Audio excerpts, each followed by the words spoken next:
asrafil anbiya mursalin sayyidina wa maulana Muhammadin wa ala alihi wa sahbihi ajma'in.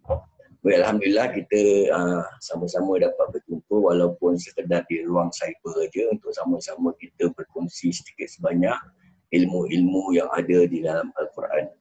Dan seperti biasa sebelum kita mulakan pengajian ini, mari kita sama-sama mulakan dengan membaca suratul Fatihah, yang mana kita akan khususkan pembacaan suratul Fatihah ini buat Nabi besar kita Rasulullah SAW. Begitu juga dikhususkan buat kedua orang tua kita, sama ada mereka masih hidup maupun yang telah meninggal dunia. Mudah-mudahan dengan keberkahan suratul Fatihah yang kita baca secara berjemaah ini, kita sama-samalah mengharapkan semoga menjadi wasilah untuk mendapatkan rahmat dari Allah Subhanahu Wa Taala ke atas kedua orang tua kita. Dan mudah-mudahan dengan keberkahan suratul Fatihah ini juga kita sama-sama mengharapkan majlis ini juga akan sentiasa dinaungi daripada malaikat di mana-mana majlis ilmu, serta diharapkan semoga majlis ini juga akan sentiasa diberkati dan dirahmati Allah Subhanahu Wa Taala insya-Allah. Ala hadhihi niyya wa kulli niyatin salihah bi barakatil Fatihah. A'udzu billahi minasyaitonir rajim. Bismillahirrahmanirrahim. Alhamdulillahi rabbil alamin. Ar-Rahmanir Rahim. Maliki yaumiddin. Iyyaka na'budu wa iyyaka nasta'in. Ihdinas siratal mustaqim. Siratal ladzina an'amta 'alaihim ghairil maghdubi 'alaihim waladdallin. Amin. Allahumma aftah 'alaina futuhal 'arifin wa faqihna fid din wa 'allimna at-ta'wil wa hdina ila sawa'is sabil. Baik, kita akan sambung balik pengajian ini dari peringkat awal lah. Saya masukkan yang slide yang saya dah kasih dia punya PDF tu. Boleh nampak tak dia punya sharing slide ni? Ada. Nampak Okay, we are using this one lah. Untuk yang dia punya first session ni, kita gunakan di slide aja. Boleh nampak dia punya slide sharing Okay, kita kenal dululah sedikit sebanyak tentang ilmu pengenalan Al-Quran ni. Dan seperti biasa sebelum kita kenal ilmu pengenalan Al-Quran, untuk mendapatkan keberkahan dalam satu majlis ilmu ni, biasanya dia akan dimulakan dengan bertaaruf. Bertaaruf ni maknanya kita akan saling kenal mengenal di antara sesama kita dulu. Baru kita akan mulakan pengajian ini. Mudah-mudahan dengan kenal mengenal sesama kita ini juga akan menjadikan majlis ini diberkati Allah Subhanahu Wa Taala. Okey, ada sesiapa nak kenalkan diri dulu? Okey, saya kenalkan saya semua orang dah tahulah. Nama saya Idris bin Ahmad. Dekat Facebook pun pakai nama Idris bin Ahmad juga. Cuma saya tahun 77. Tahun 1977 dia batch. Actually saya terlebih 1 tahun. Saya supposed to be 76 punya batch. Sampai 79. Tapi saya repeat, so saya stay sampai 80. 7780 punya batch. Zubaidi kenalkan, siapa nak kenalkan diri? Silakan next. Boleh unmute siapa pattern nak kenalkan diri, boleh unmute dulu. Nanti lepas kita nak kenal sesama kita, just bilang nama dengan ID apa tahun berapa sang nila dah. Itu je. Assalamualaikum warahmatullahi taala wabarakatuh. Nama saya Zubaidi, satu kohort dengan Ustaz Idris. Iaitu daripada tahun 77 hingga tahun 80. Alhamdulillah. Ada Facebook, nama glamour ke apa tak ada? Zubaidi ada juga. Facebook nama Zubaidi juga. Ada nama glamour. Lagi next, Yati. Dikenalkan diri Yati. Which Facebook nama sama. Dah tahu. Assalamualaikum semua. Waalaikumsalam warahmatullahi wabarakatuh. Okey, saya nama penuh Nur Hayati binti Tapri. Saya menuntut di Sandilandia Utama dari tahun 1982 hingga 1986 lah. Aliran normal stream 5 tahun lah dekat sekolah Sandilandia tu. Dia tak popular lah dia ni. Abang dia popular, Ahmad Tapri orang kenal. Setahun sebelum sekolah Sandilandia ditutup lah. Nampak ni ada penghujung-penghujung ni. Kita punya junior pun dah 40-an dia umur sekarang Ya? Your age sekarang dah 40 plus Tahun berapa Yeah, your junior. Aida the last one the last batch kat sini Ya. Saya Oh, pun dah 40 plus dah dah. Oh, tengok itu yang junior-junior tu, apalagi kita yang senior-senior ni. Kita kira yang penutup tirai. Penutup Murid-murid tirai penutup tirai lah. Okey, ada siapa-siapa lagi nak kenalkan diri? Next, cikgu, kenalkan cikgu. Sakit ni. Tekan mana? Unmute ya. Unmute je cikgu, yes. Unmute. Now you are putting mute cikgu, you must unmute. Tadi dah okey.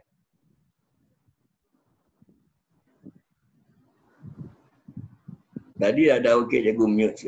Apa unmute sekarang cikgu dah mute. Okey. Sekarang boleh cakap? Boleh cikgu.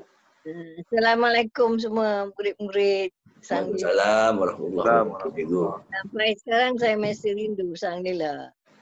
Sebab saya masuk Sang Nila the first school, umur saya 26 tahun saja. From 1970 to 1977. Sekarang umur saya jangan tanyalah. Saya sudah pensiun. Dan seronok belajar agama dan belajar smartphone dan sebagainya. Alhamdulillah saya masih sihat. Dan Cikgu lagi senior cikgu pada cikgu Makno. Cikgu lagi senior. Ya. Saya masuk umur saya 26 tahun. Dia yang more senior dia cikgu Makno Sahad Very much senior. Dia yang paling muda di situ. Okay. Ya. Alhamdulillah saya masih sihat. Alhamdulillah. Suka jumpa awak semua. InsyaAllah. Mudah-mudahan. Kak Isa, kenalkan Kak Isa. Nak kenalkan diri Kak Isa, silakan. Saya daripada tahun 1972 sampai 1975. Madin Pakir bebas ya Kak? Kira Madin kira 1 year senior. 1 year senior. Okey. Saya dapat Madin Pakir ni. My senior lah. Madin is my senior. Okey. Terima kasih Kak. Azali, kenalkan Ali. Ya, Azali Hussein. Ni paling pemalu sekali kat Sanila dia ni. Tahun 76 sampai 70 berapa Azali. 79 lah. Saya daripada Sanila lah, lupa. Tak mana-mana Sanila je. Pada sekolah sampai habis. Saya best ni, dia, Doria, Sarah. Semua lagi saya repeat, saya duduk dengan Zubaidi best pula. Sarah, kenal Sarah? Ya, saya Sarah binti Muhammad. Samalah dengan Ustaz, tapi saya rasa saya tua lah Ustaz. Saya tua 1 tahun. Oh, okey. Saya 63 lah. 93 lah. You 63, 62? 63. Sama lah, kita bebas dengan Doria semua. Yelah. Tapi saya tak popular lah. Saya pendiam. Sama lah, saya pun tak popular. Di Sanila orang tak kenal saya. Kubur Bidadari, orang semua kenal saya.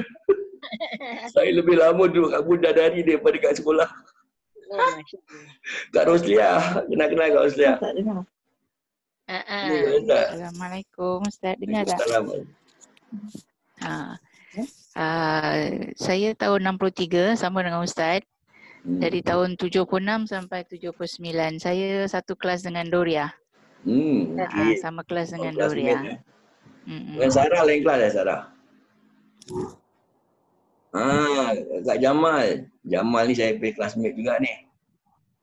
Kita pergi cross country runner ni. Jamalia. Nak kan mana dia? Dia tak ada pula, ada orang lain. Ya, ni ada. Dia atlet lah. Okey, dan kita go next pula lah. Ini siapa dia? Aida, kenalkan dah?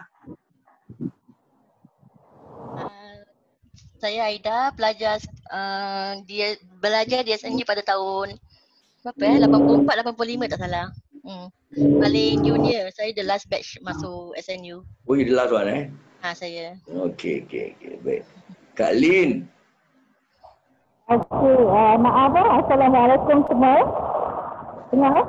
Nah, dengar Kalin. Dengan kerja. Saya baru balik kerja tapi dalam perjalanan lah. Tapi pasal nak excited nak jumpa kawan-kawan lama, saya just masuk aja tu. Tapi apa-apa payah lah. Okey. Tahun 33. Okey. Doria. Assalamualaikum. Waalaikumsalam warahmatullahi wabarakatuh. Saya daripada tahun 1976 sampai 1979. Sama kelas dengan Roslia. Roslia habis classmate. Okey. Ima, nak kenal-kenal dengan Mak? Saya Ima daripada tahun 79 sampai 82. Saya from Malay Stream. From? Malay Stream. Itu yang bagus tu, saya suka tu. No, because of why? Nanti kalau dalam ulum Quran ni, saya ada masukkan satu bab nahum saraf tau.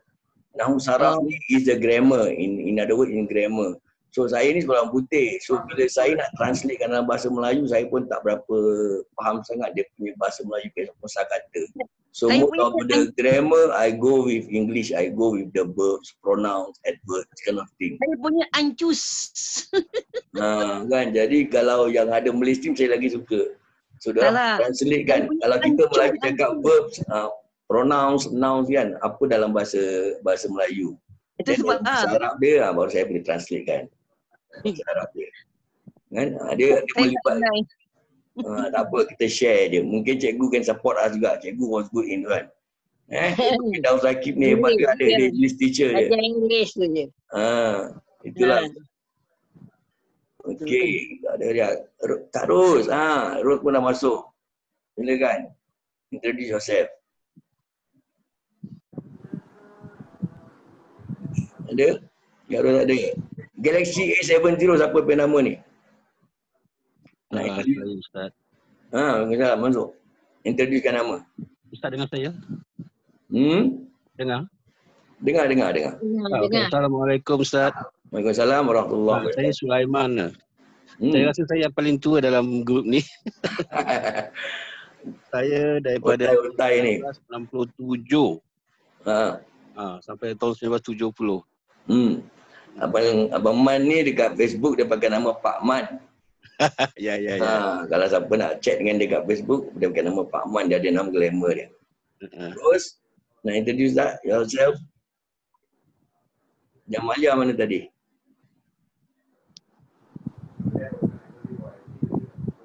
Boleh nak introduce lagi? Tadi kita nak start this ulumul Quran. Boleh Okey, dan kalau tak ada siapa-siapa nak introduce lagi, kita boleh start video ulumul Quran Baik, pertama sekali saya nak kenalkan bab ulumul Quran ni. Actually bila saya start to introduce ulumul Quran, banyak orang confuse Tanya saya, Ustaz, belajar ulumul Quran ni belajar apa ni Ustaz? Saya tak pandai ngaji. Kalau baca boleh tak masuk? Boleh lah saya bilang. Ulumul Quran ni bukan untuk baca. Actually ulumul Quran ni mengajar kita untuk mengenal semua ilmu-ilmu yang ada dalam Al-Quran. Dan insya-Allah saya akan kongsikan dia ada berbagai ilmu dalam Al-Quran ni, bukan sekadar membaca saja tapi dia lebih dari itu. Dan saya akan kenalkan satu persatu secara ringkas lah. Kalau nak in detail memang dia ada kitab dia, dan setiap ilmu ni dia ada dia syllabus yang tersendiri. Nanti kalau kita nak belajar secara detail dia makan masa lah maknanya tapi insya-Allah lah mudah-mudahan dengan usaha kita dan macam lanjut ni kita belajar secara dasar dia, saya rasa semua boleh faham. Matlamat Allah Subhanahu Wa Taala menurunkan Al-Quran ni. Ini penting untuk kenal semua ilmu dalam Al-Quran. Khususnya kepada sesiapa yang mengajar orang baca Quran. Dia mesti nak ada asas benda ni. Jadi kalau ada murid-murid kita tanya, kita boleh jawab. Bila saya kata guru ni bukan bermakna guru mengajar kat masjid, tidak. Kita pun boleh jadi guru. Kita boleh ajar anak ataupun cucu-cucu kita. Banyak ilmu-ilmu ni ada kat dalam Al-Quran. Kita boleh ajar dari sudut ilmu sejarah, dari sudut ilmu asbabun nuzul. Ini semua yang saya nak kongsikan lah. Tapi saya ambil setiap ilmu, mungkin saya ambil sedikit DP point form saja. Kalau nak based on the kitab yang saya gunakan, kitab tu ditulis oleh Ustaz Dr. Firdaus Yahya. Dia agak panjang sebab saya belajar kitab tu nak habiskan dia setahun lebih dulu. Waktu saya dekat Pergas. Dan bila Pergas suruh saya ajar, saya ambil dia PowerPoint form, saya buat PowerPoint ni. Sebab tu bila saya nak buang PowerPoint ni, sayang pula. Sebab tu saya try offer lah kepada Sanila. Ada juga kat majlis-majlis lain saya ajar pun jadi. Dan saya bilang tak apa, biar saya kongsi je. Dan pelanjur saya dah belajar kat Pergas dan saya pun diberi peluang untuk mengajar setelah saya jadi guru.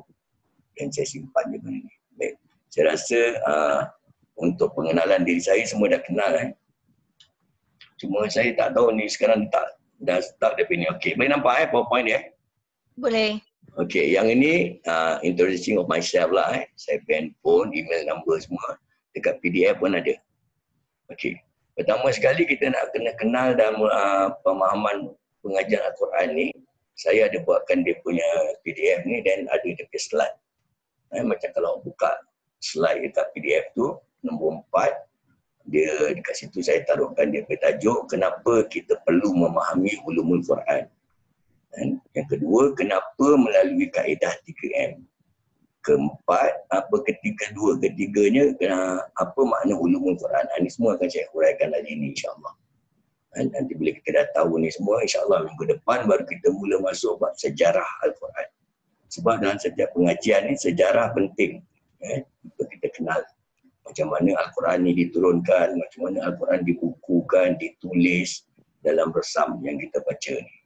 Resam yang kita baca hari ni adalah resam Osmani dikenali. Kalau dulu kita muda-muda kecil-kecil, zaman kita kecil belajar ngaji tu, itu dia panggil resam imla'i. Ataupun ada yang kata Quran Majid. Tapi dia sudut resam, nama dia imla'i. Imla'i ni dia perkataan imla'. Imla' maknanya ejaan ataupun spelling. Kalau kita hantar anak kita di sekolah, madrasah, nanti dia bawa balik homework, dia bilang ada homework tak hari? Ada ayah. Apa homework dia? Imla'. Imla' maknanya spelling. Sebab tu dulu kita belajar ngaji, resam imla'i ni melalui mukaddam, kita kena eja nak eja sesuatu huruf tu kita kena eja alif di atas a, alif bawah i, alif depan u, a, i, u. Itu dia panggil imla', kena eja. Alif di atas a, bawah mati depan bu, a, bu. Ini contoh. Tapi hari ini kita gunakan kaedah resam Osmani, dia punya basic daripada ikra tak payah mengeja. Baik, kita ambil dia punya poin sebagai mukadimah dululah. Kenapa kita perlu memahami ulumul Quran? Baik, pertama sekali kita kena kenal ilmu-ilmu dalam Quran ni sebab dalam Al-Quran surah Muhammad ayat yang ke-24.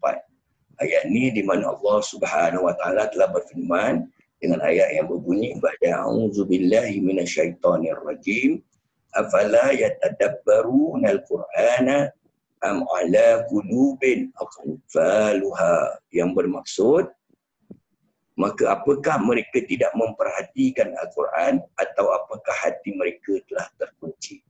Maknanya ini adalah ayat yang mana Allah Subhanahu wa taala sindir kita. Dia sindir kita untuk kita lihat Al-Quran ni.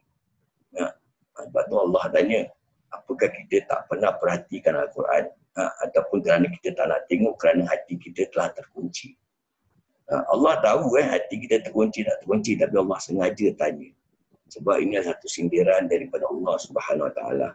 Dia menjadi satu kata orang kita punya impact lah untuk kita renungkan. Sebab Al-Quran ni bukan sekedar membaca actually Al-Quran is more than that. Memang betul ayat pertama dia turun Iqra, dia bilang bacalah. Tapi bukan sekadar membaca. Kalau kita dah baca, seterusnya nanti dia ada ayat yang mana Allah perintah kita untuk mentadabburkan ayat-ayat tersebut. Untuk kita renung. Kenapa untuk kita renung? Untuk kita faham. Kenapa untuk faham? Untuk kita amalkan dalam kehidupan kita. Sebab Al-Quran ini adalah buku panduan kita sebenarnya. Sebagai orang Islam, kita beriman dengan Al-Quran dan kita kena jadikan Al-Quran sebagai buku panduan. Panduan untuk kehidupan kita di dunia dan juga di akhirat. Setiap ilmu, dia ada dia punya buku.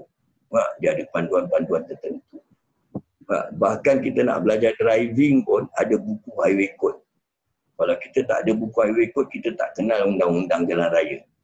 Kita tak tahu double yellow line ni boleh park ke tak, zebra crossing boleh jalan ke tidak. Dia ada buku panduan yang buat kita selamat di jalan raya. Ada yang buku highway code. Jadi Al-Quran ni ada, dia menjadi panduan kepada kita untuk mendapat kesejahteraan hidup di dunia dan di akhirat. Baik, yang ini pula dalam surah Al-Baqarah. Ayat yang ke numbering okey tak? Kalau belajar ngaji tengok numbering boleh tengok. Ada saya punya student baca boleh, numbering pula tak kenal. Ini surah Al-Baqarah ayat ke berapa ni? 207. Berapa? 207. 8. Kalau 7 dia V 7 kan. Kalau dia terbalik ini 8. Ayat ni berbunyi A'udzubillahi minasyaitonirrajim. Ya ayyuhallazina amanu kulu fis silmi kaffah. Ini dia main point dia, fis silmi kaffah ni. Wala tattabi'u khutuwa syaitan innahu lakum aduwwum mubin. Okey, yang saya nak fokus kat sini ayat ni Allah kata fi silmi kafah ni, wahai orang-orang yang beriman, masuklah kamu ke dalam Islam secara keseluruhannya. This is the point. Kalau kita nak jadi orang Islam, kita kena ambil Islam ni secara keseluruhan. Jangan ambil separuh-separuh tinggalkan. Ambil perintah mana yang kita rasa senang, yang perintah lain kita tinggalkan tak nak. Yang mana Allah perintah, semua kita kena lakukan. Ini penting. Yang mana Allah larang, semua kita kena tinggalkan. Dia tak boleh ambil separuh-separuh. Sebab tu kalau nak belajar ilmu Al-Quran, kena belajar semua ilmu. Jangan belajar ilmu yang senang je. Kita nak belajar ilmu terjemahan, nak belajar ilmu tafsir. Tapi kita terlupa dalam ilmu-ilmu Al-Quran ni, dia ada juga yang dikenal sebagai ilmu asbabun nuzul. Yang mana dia mengajar kita untuk mengenal bilakah ayat ini turun dan kenapa dia turun. Apa sebab dia Allah turunkan wahyu. Dan dalam Al-Quran juga ada ayat-ayat nasih dan mansuh.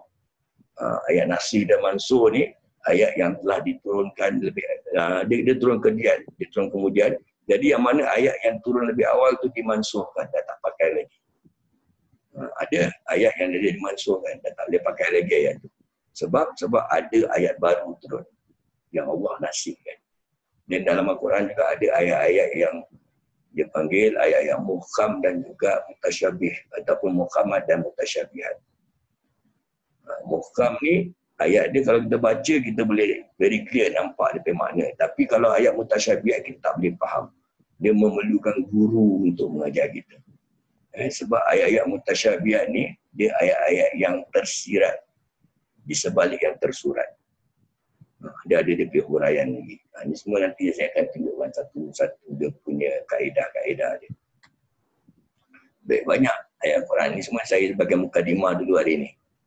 Dalam surah Shad ayat yang ke-29 yang mana ayat ni pula berbunyi kitabun anzalnahu ilaika mubarak. Mubarak ni berkat liyadabbaru ayatihi wa liyatazakkara ulul albab. Ulul albab ni. Ulul albab ni dalam Quran disebut sebanyak 16 tempat. 16 kali Allah sebut tentang ulul albab. Ayat ni bermaksud inilah sebuah kitab yang kami turunkan kepadamu penuh dengan keberkahannya. Al-Quran ni ada keberkahan. Sebab tu tadi sengaja saya mulakan kelas ni dengan membaca surah Al-Fatihah. Sebab surah Al-Fatihah ni pun sebahagian daripada Al-Quran dan dia pun ada keberkahannya yang tertentu. Supaya mereka memahami dengan teliti ayat-ayatnya dan supaya mendapat pelajaran bagi orang-orang yang mempunyai pemikiran yang sempurna. Orang yang mempunyai pemikiran sempurna ni dikenal sebagai ulul albab. Ulul albab 16 kali Allah sebut. Maknanya orang yang ulul albab ni, dia dapat lihat ayat-ayat ni, dia dapat mentadabburkan ayat ni. Maknanya dia dapat merenung untuk mengambil pelajaran. Bukan sekadar baca saja. Dia dapat melihat, dia pandai merenung ayat. Apa mesej yang Allah nak sampaikan. Kalau sekadar baca saja untuk peringkat kita dulu muda-muda, kanak-kanak, okeylah. Kita digalakkan untuk baca Quran. Untuk dah dewasa ni, kalau boleh kita upgrade lah sikit. Boleh baca dan boleh faham sikit-sikit bahasa Arab. Ini semua saya akan masuk juga bahasa Arab. Tapi basic-basic je. Kan kalau nak betul-betul secara terperinci, dia ada satu kelas lagi. Itu khusus bab bahasa Arab. Okay, saya tak nak terlalu in detail lah sebab kita cuma nak faham sikit-sikit. Oh ini punya kan. Sebab tu kita kena renung. Ayat ni ada mesej yang tersirat di sebalik surat. Kalau tak baca saja tak faham pun tak guna juga. Okey, banyak lagi ayat-ayat sindiran kalau saya nak ambil. Saya ambil daripada makna je lah sebab saya nak go fast on hari ni pergi mukadimah je dulu. Baik, saya ambil makna dia saja. Yang ni pula dalam Al-Quran awak boleh dapat jumpa banyak ayat-ayat yang mana Allah sindir kita untuk baca dan renung. Yang ni Allah kata apa? Demikian itu yang diperintahkan kepadamu supaya kamu memahaminya. Allah suruh kita faham, bukan suruh kita baca saja. Faham apa yang kita baca. Dan ada juga ayat yang berbunyi, kalau dia bilang afala ni kan, afala tatadzakkarun, maknanya adalah pertanyaan dari Allah. Maka apakah, Allah tanya, kamu tidak dapat mengambil pelajaran daripadanya? Allah suruh kita faham, lepas tu Allah tanya kita balik, apakah pelajaran yang kita dapat daripada Al-Quran? Adakah sekadar baca saja? Kalau sekadar baca saja, burung kakak tua pun boleh baca. Kalau kita train burung kakak tua, dia boleh baca. Tapi kalau boleh, kita nak boleh baca dan boleh faham insyaAllah. Dan ayat yang ni pula, afala juga lah. Semua pertanyaan. Dia afala ni semua pertanyaan. Afala yatadabbaruna al-Quran. Maka apakah mereka tidak memperhatikan Al-Quran? Allah suruh kita perhatikan Al-Quran. Bukan suruh sekadar baca saja, tapi dia lebih dari itu. Afala ta'qilun. Afala, apakah kamu tidak berfikir? Allah suruh kita berfikir. Islam ni agama adalah agama untuk berfikir. Dia bukan ikut-ikut je. Apa orang buat, kita buat. Apa orang buat, kita buat. Oh bukan. Islam bukan apa orang buat, kita buat. Apa yang orang buat, apa kita buat, mesti ada dalil. Mesti ada nas. Sama ada daripada Al-Quran, hadis, ijma' ulama' ataupun qiyas. Ini penting. Lagi Allah suruh kita renung lagi. Dia kasih kita perumpamaan. Dan perumpamaan itu kami buat untuk manusia supaya mereka berfikir. Banyak dalam Al-Quran ayat yang perumpamaan. Lepas tu kita kena faham ayat-ayat Al-Quran ni diturunkan dalam bahasa Arab. Bahasa ni dia panggil balaghah. Dan nanti dia akan sentuh juga balaghah ni. Balaghah adalah bahasa. Nanti dia terbagi kepada dua. Satu balaghah dari sudut hakiki, satu daripada sudut majaz ataupun majazi. Majazi inilah yang kita nak kena faham. Sebab dia tak very clear. Dia macam perumpamaan. Contoh kalau saya boleh kata macam, kalau kita kata bahasa Melayu ada kata-kata yang mengatakan apa? Syurga di telapak kaki ibu. Itu majazi tu, itu bukan hakiki. Bukan hakiki, mana bukan hakikatnya kat telapak kaki ibu kita tu ada syurga, bukan. Itu cuma dia punya kiasan saja, perumpamaan. Apa yang dimaksudkan oleh syurga di telapak kaki ibu? Maknanya kita nak dapat masuk syurga, kita mesti nak dapat keredaan dengan rahmat daripada Allah Subhanahu Wa Taala. Betul tak? Kalau Allah tak reda, Allah tak rahmati kita, kita tak boleh masuk syurga. Bukan kerana kita masuk syurga disebabkan amal ibadah kita banyak, bukan. Tapi daripada redanya Allah, Allah reda kita masuk walaupun kita sebanyak mana dosa kita pun, kalau Allah reda, insya-Allah tak ada siapa yang boleh halang. Tapi macam mana nak dapat keredaan Allah? Mesti nak dapat keredaan daripada orang tua kita. Sebab dalam hadis yang lain pun banyak yang Rasulullah kata apa? Keredaan Allah terletak di bawah keredaan kedua orang tua kita. Kalau kedua orang tua kita tak reda kita, Allah pun tak reda kita. Sebab itu dia ada ungkapan syurga di bawah telapak kaki. Maknanya apa? Kita nak dapatkan keredaan daripada ibu kita. Dia sebenarnya daripada kedua orang tua.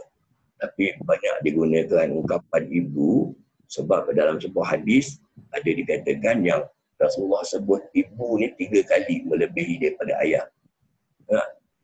Jadi dia gunakanlah bahasa ibu. Okey, yang ni pula ja'alahum yadzakkarun, supaya mereka mengambil pelajaran. Banyak Allah suruh kita ambil pelajaran dalam Al-Quran. Dan dalam sesi kelas ulum Al-Quran ni, insyaAllah kita akan kongsikan satu persatu pelajaran-pelajaran ini untuk kita manfaatkan insyaAllah. Ya. Ini semua dia punya mukadimah. Terlalu banyak lah. Ni baru Quran, saya belum ambil bahagian hadis lagi. Banyak lagi. Hanya orang-orang yang berakal saja yang dapat mengambil pelajaran. Maknanya orang-orang yang berakal dia yang dapat ambil. Siapa orang berakal itu? Yang dimasukkan oleh ulul albab. Sebab itu kita nak kena jadikan diri kita sebagai di antara golongan ulul albab. Ini penting. Kalau tak, kita tak dapat ambil pelajaran. Kita ingat Quran ini untuk dibaca saja. Tak, dia lebih dari itu. Baik, kenapa kita perlu memahami ulumul Quran? Baik, kerana pengajaran Al-Quran bukan sekadar baca, tapi dia juga memerlukan konsep. Ini mana-mana kelas ngaji Quran, saya akan gunakan konsep ni. Konsep 3M saya panggil. Dalam kehidupan kita. 3M ni, apa yang saya maksudkan, M yang pertama adalah membaca. Kedua, kita dah baca, kita nak kena memahaminya. Dan yang ketiga, kita kena mengamalkan isi kandungan. Apa yang kita baca tu, kita kena upgrade. Takkan dari kecil belajar ngaji dia sampai dah tua pun tak faham sikit-sikit pun tentang Quran. Kena faham sikit-sikit. Apa mesej yang Allah nak sampaikan. Yang mana Allah perintah, kita kena amalkan. Yang mana Allah larang, kita kena tinggalkan. Segala isi kandungan dia. Ini mesej Al-Quran sebenarnya. Baik, kenapa melalui kaedah 3M? Kerana kita tidak mahu menjadi seperti apa yang telah digambarkan oleh baginda Nabi SAW melalui sebuah hadis yang berikut ini. Ini hadis ni hadis agak panjang sikit. Hadis ni diriwayatkan oleh Imam Bukhari. Okey, yang ini pula hadis. Kalau nak baca hadis, dia punya kaedah ni saya baca sambil lalu je lah. Dia hadis ni baca, dia tak macam baca Quran. Nak kena bertajwid, nak kena dengung, panjang pendek tak. Hadis baca dia ringkas saja. Kalau ni tak payah nak dengungkan, banyak tak payah. Ni kita boleh baca yahrujun nas, ataupun yahrujun nasun. Dia tak payah nak ikhfakan min kibalil, tak payah. Min terus boleh, izharkan pun boleh. Min kibalil masyrik. Ada contoh dia gitu. Cuma saya hari ni tak baca hadis dia, saya ambil maksud dia je lah. Sebab kita dah start lambat ni hari kan. Dia ada kokap tadi, macam nak masukkan lambat sikit saya nak. Okey, hadis ni bermaksud akan keluar manusia. Rasulullah dah warning ni dalam hadis. Hadis ni hadis sahih riwayat oleh Imam Bukhari. Akan keluar manusia dari arah timur yang membaca Al-Quran namun tidak melewati kerongkong mereka. Kerongkongan mereka ni maknanya dia baca sekedar kat dia punya kerongkong saja. Mereka meleset keluar daripada agama sebagaimana halnya anak panah yang meleset keluar dari busurnya. Mereka tidak akan kembali kepadanya sehingga anak panah kembali ke busurnya. Maknanya dia tak nak kita sekadar baca saja tapi tak faham. Dekat kerongkong saja. Dia ada zaman Sayyidina Ali radhiyallahu an. Sayyidina Ali ni dia mati syahid ketika nak masuk pintu masjid, nak masuk solat subuh. Dia dibunuh oleh Abdul Rahman bin Muljam. Abdul Rahman bin Muljam ni siapa? Dia dikenali sebagai Ibnu Muljam. Dia adalah golongan-golongan Khawarij. Kalau kita belajar bab sejarah, dia ada masukkan bab Kharawi. Kharawi sama Syiar punya pahaman ni semua lah. Okay. Orang Kharawij ni, dia bunuh Sayyidina Ali. Nama dia Abdul Rahman bin Muljam yang dikenali sebagai Ibnu Muljam. Ibnu Muljam ni bukan calang-calang orang. Dia hafal Al-Quran. Bukan pandai baca Al-Quran. Dia hafal Al-Quran. Tapi kenapa dia sampai sanggup bunuh Sayyidina Ali radhiyallahu anhu? Sayyidina Ali ni siapa? Dia selain daripada sahabat, dia juga adalah sepupu kepada Rasulullah SAW. Ni bukan bunuh sembarang orang ni. Dia bunuh sahabat dan sepupu Nabi dia bunuh. Nak kata dia tak pandai baca Quran, dia hafal Al-Quran. Inilah golongan orang-orang yang Nabi gambarkan sebagai dia baca tapi hanya di kerongkong. Dia tak sampai meresap ke hati dia. Dia tak dapat nak mengamalkan, tak dapat nak memahami mesej Al-Quran. Jadi tak gunalah kalau kita baca setakat kat kongkong aja tak. Jadi macam ilmu muljam nanti kita. Baca pandai, tajwid pandai tapi tak mengamalkan pun tak guna. Tak apa, dalam usia kita dah hujung-hujung ni, belajar ni dia tak ada sekatan usia menuntut ilmu ni sampai ke liang lahat. Belajar saja. Banyak saya ajar ngaji yang umur 60-70an pun ada yang belajar Iqra dengan saya tak kenal huruf. Apa saya bilang, datang lagi saya ajar. Baru nak kenal huruf lah Ustaz, dah umur 60 lebih pun boleh saya bilang. Tapi kau tak sempat khatam macam mana Ustaz? Saya bilang dengan diorang, kalau tak sempat khatam pun tak apa. Yang penting awak ada usaha nak belajar, itu lebih penting daripada nak khatam cepat. Besok ke akhirat Allah pun tak tanya kita. Sama ada kita dah khatam Quran ke belum tak. Allah akan tanya kita apakah usaha kita dalam membaca Al-Quran ni. Pernah tak kita nak belajar? Itu yang lebih penting. Usaha penting. Bukan kerana nak khatam tu penting. Dalam saya kelas mengaji Iqra ni, untuk nak motivasikan pelajar-pelajar dewasa, selalu saya gunakan satu cerita pada zaman Nabi Ibrahim alaihissalam. Seperti mana kita tahu, Nabi Ibrahim alaihissalam ni kan dia, setelah dia memecahkan berhala pada zaman dia, jadi Raja Namrud pada ketika itu tangkap dia. Apa dia orang buat? Dia orang gali lubang. Buat macam lubang besar jugalah. Lepas tu dia bakar api kat dalam tu. Dia campak Nabi Ibrahim alaihissalam kat dalam api tersebut. Api tu bukan kecil Yang saya baca sejarah dan peristiwa ni, api dia besar menjulang. Api besar. Tapi datang seekor burung Uhud ni. Dia nampak Nabi Ibrahim alaihissalam kena bakar dalam lubang tu. Apa dia buat? Dia terbang sampai kat tepi sungai. Dia ambil air dekat ujung paruh ni. Paruh ni kat ujung moncong dia sikit je. Dia ambil, dia terbang ke atas api ni, dia buangkan air untuk nak membantu Nabi Ibrahim alaihissalam. Api besar manalah air dekat paruh tu boleh padamkan api tu. Tapi dia ulang-alik. Sampai kawan-kawan yang lain pun tegur dia. Dia bilang dengan burung ni, dia burung Uhud, dia panggil burung Uhud ni, dia bilang, apalah kau ni buang-buang masa je pergi ambil air, buang ke api tu. Kata tu api tak boleh padam dan tak boleh bantu matikan api. Jadi buat apa, buat penat. Duduk je sudah, kau tak boleh buat apa-apa, tak ada kuasa apa-apa pun. Tapi apa kata burung Uhud ni kepada burung-burung yang lain? Dia bilang apa? Aku bukan takut tak dapat memadamkan api yang membakar Nabi Ibrahim. Tapi aku takut ke akhirat nanti, bila Allah tanya aku, apakah usaha aku untuk membantu Nabi Ibrahim? Itu yang aku takut, aku tak dapat jawab. Adakah Nabi Ibrahim terbakar tengok aja tanpa ada usaha? Sekurang-kurangnya dia boleh jawab dengan Allah Subhanahu Wa Taala ke akhirat, yang dia ni dah berusaha ambil air, tolong bantu nak padamkan, tapi api tak boleh padam, apa nak buat? Dia dah berusaha. Begitu juga dia punya pengajaran untuk kita belajar baca Quran. Kita dah berusaha. Tapi besok lusa dah meninggal pula, tak sempat nak khatam. Apa nak buat? Allah dah nak ambil nyawa kita. Yang ambil nyawa kita pun Allah juga. Yang penting dah berusaha. Sekurang-kurangnya kita ada jawapan. Besok bila ditanya Allah SWT akhirat, kita boleh jawab. Kita dah berusaha ya Allah, tapi engkau juga yang ambil nyawa aku.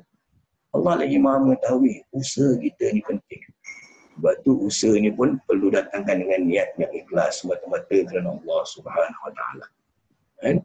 Macam kita masuk dalam Zoom ni kan, kita datang ni pun semata-mata kerana Allah Subhanahu Wa Taala, bukan kerana alamak Ustaz kita ini dulu nak nilai lah, nak belajar dengan dia lah. Bukan pasal saya, bukan. Pasal Allah Subhanahu Wa Taala. Ini kita nak letakkan niat nak penting. Orang ni banyak member sang nila lah, saya nak masuk lah belajar dengan orang. Bukan pasal member sang nila, kita datang ni semata-mata kerana Allah Subhanahu Wa Taala. Sebab tu saya tak ada paksaan, saya keluar kat Facebook, kat WhatsApp, saya tanya, siapa nak silakan, tak apa, tak nak, tak apa. Tak ada masalah pun pada saya. Tak ada, pada saya tak ada apa-apa impact lah. Saya pun memang kebetulan hari Jumaat, saya free. Mengajar je lah. Saya pun dapat pahala. Mudah-mudahan awak amalkan, awak dapat pahala. Saya pun dapat pahala ilmu yang bermanfaat. Itu yang penting pada saya. Sebab tu ada yang tanya saya, Ustaz nak kena bayar tak? Saya bilang tak ada bayaran pun. Sengaja saya buat free of charge. Sebab saya tahu malam hari Jumaat ni saya free. Kalau hari lain saya banyak kelas juga kadang. Dah terlanjur ni saya manfaatkanlah waktu ni. Ya. Dia pula sibuk nak tanya harga. Dia takutlah kena bayar kan. Tak ada bayaran saya bilang. Tapi kalau awak nak bayar secara ikhlas, saya ambil. Itu saya pay style. Saya takkan letak harga. Berapa awak nak bagi, saya ambil. Tapi dah nak bagi macam mana? Dah online je lah aku nak buat. Dan dalam COVID ni, biasanya melalui PayNow je. Dekat saya punya handphone number dah. Itu dia. Kalau tak bagi pun tak apa. Saya akan reda dengan segala ilmu yang saya sampaikan. Nak bagi, saya ambil. Tak nak bagi pun saya tak nak. Sarah lama ikut saya. Sarah tahu. Banyak kelas.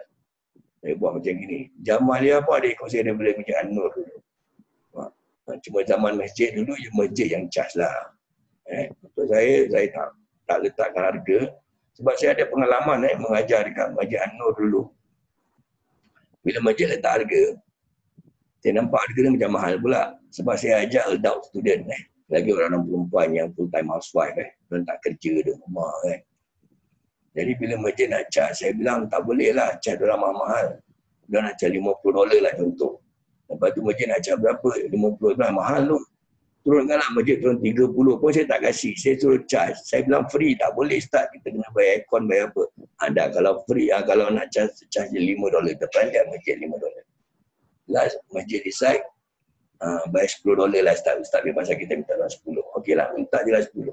Kita orang bayar lah 10. Lepas bayar 10 tu, salah seorang daripada pelajar, agak ada umur sikit lah kakak ni, umur 60-an full time housewife.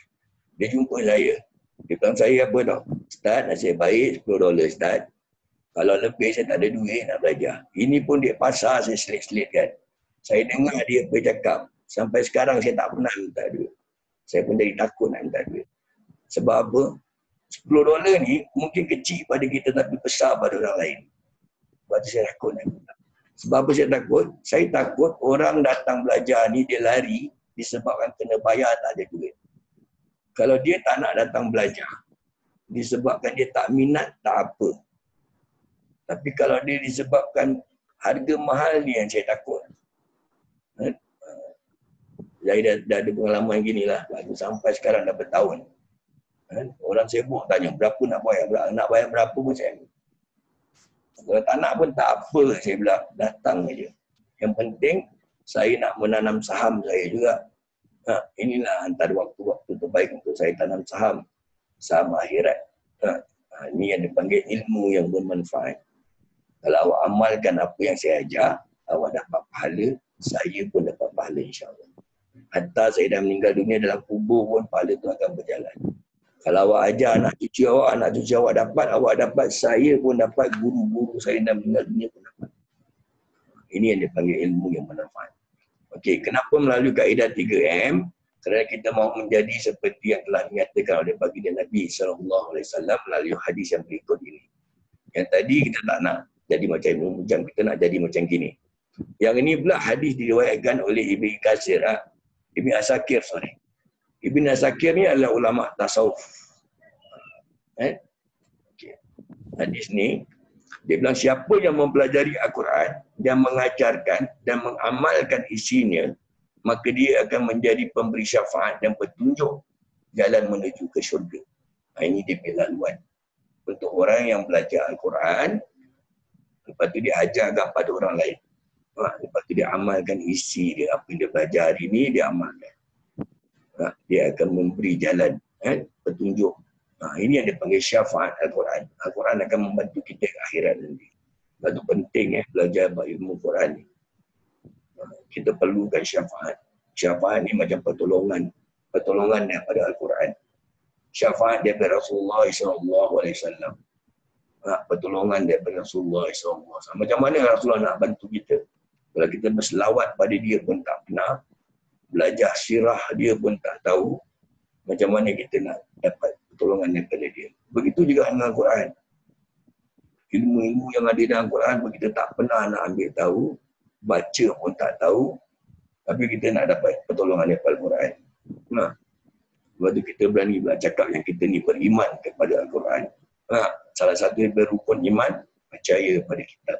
Ini ada Al-Quran maksud dia. Malulah kita cakap kita beriman kepada Al-Quran tapi baca pun tak ada. Kenal ilmu dia pun tak nak. Jangan cakap baca dululah, kenal dulu ilmu yang ada dalam Al-Quran. Ini yang saya buatkan ilmu Al-Quran ni. Okay, baru kita masuk pengertian ulumul Quran. Ulumul Quran ni daripada dua perkataan. Satu daripada perkataan ulum, satu Al-Quran. Kalau Al-Quran kita tahu apa Al-Quran. Ulum ni apa benda ni pula. Selalu bila saya masukkan buat ulum semua dah. Ulum ni belajar apa ni Ustaz? Ulum Quran ni belajar ilmu apa ni? Kena ngaji ke? Tak. Dia bukan ngaji. Dia untuk kenal semua ilmu yang ada dalam Al-Quran. Itu dia panggil ulum. Ulum ni daripada perkataan jamak. Jamak means what we say dalam English apa? Plural Ustaz. Plural, yes. Kalau mufrad dia panggil singular ada plural. Okay. Ulum is plural. Dia panggil jamak. Kalau bahasa Arab dia panggil mufrad tu singular. Right. Okay. Contoh dia, kita tengok.